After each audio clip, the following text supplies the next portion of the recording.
The eyes have it. I had the train compartment to myself up to Rohana. Then a girl got in. The couple who saw her off were probably her parents.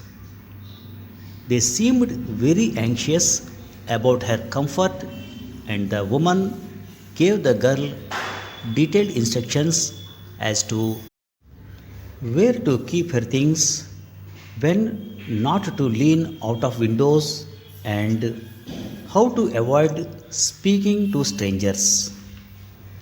They called their goodbyes, and the train pulled out of the station. As I was totally blind at the time, my eyes sensitive only to light and darkness, I was unable to tell what the girl looked like. But I knew she wore slippers from the way they slapped against her heels. It would take me some time to discover something about her looks, and perhaps I never would. But I liked the sound of her voice and even the sound of her slippers. Are you going all the way to Dehra? I asked. I must have been sitting in a dark corner because my voice startled her. She gave a little exclamation and said, I didn't know anyone else was here. Well, it often happens that people with good eyesight fail to see what is right in front of them. They have too much to take in, I suppose. Whereas people who cannot see or see very little have to take in only the essentials, whatever registers tellingly on their remaining senses. I didn't see you either, I said, but I heard you come in.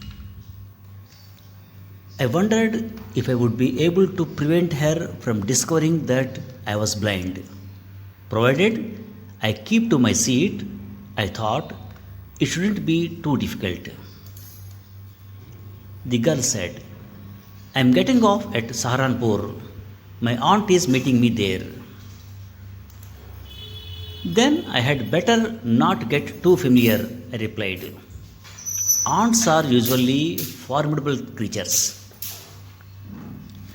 Where are you going? She asked. To Dehra and then to Mussoorie. Oh, how lucky you are. I wish I were going to Mussoorie. I love the hills, especially in October. Yes, this is the best time, I said, calling on my memories. The hills are covered with wild dahlias, the sun is delicious, and at night you can sit in front of a log fire. She was silent. I wondered if my words had touched her or whether she thought me a romantic fool. Then I made a mistake. What is it like outside? I asked. She seemed to find nothing strange in the question. Had she noticed already that I could not see? But her next question removed my doubts. Why don't you look out of the window? She asked. I moved easily along the berth and felt for the window ledge. The window was open and I faced it, making a pretense of studying the landscape. I heard the panting of the engine, the rumble of the wheels, and in my mind's eye, I could see telegraph posts flashing by. Have you noticed? I ventured, that the trees seem to be moving while we seem to be standing still.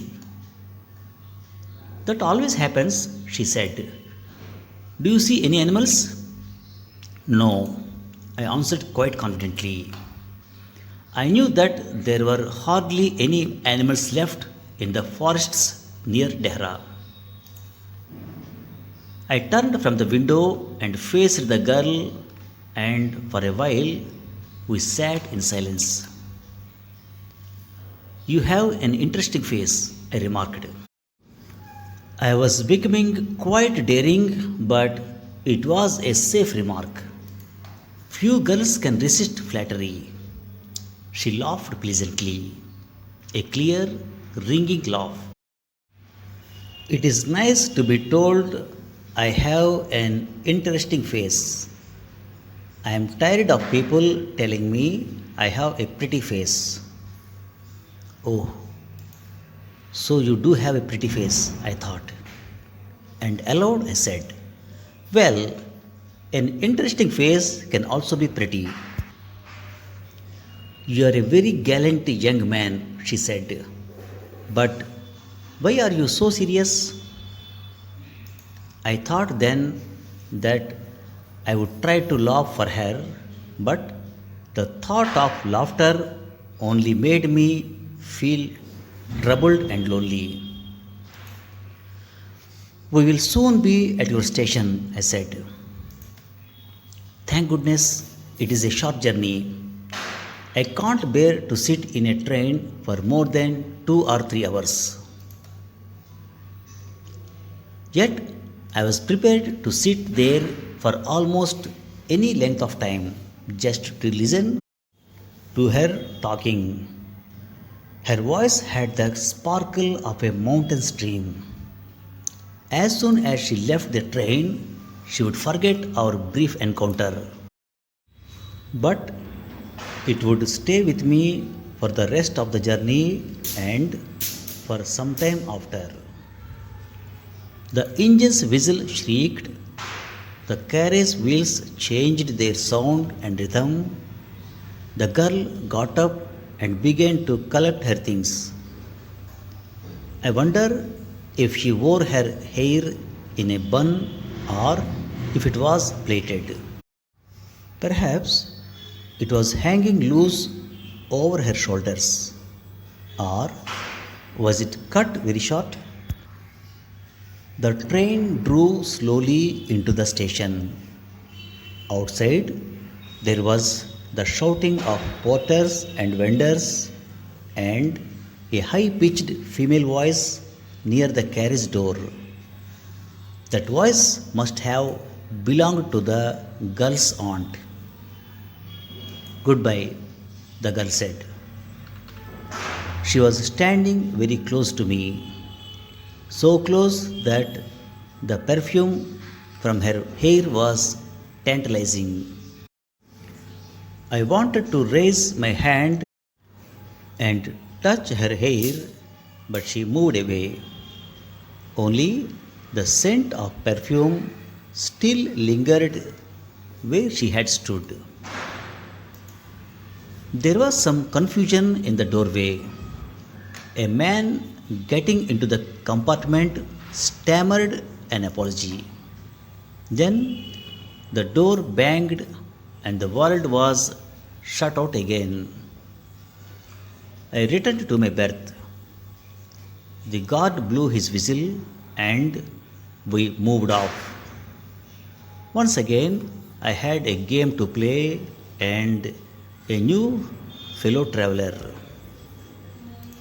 The train gathered speed, the wheels took up their song, the carriage groaned and shook. I found the window and sat in front of it, staring into the daylight that was darkness for me.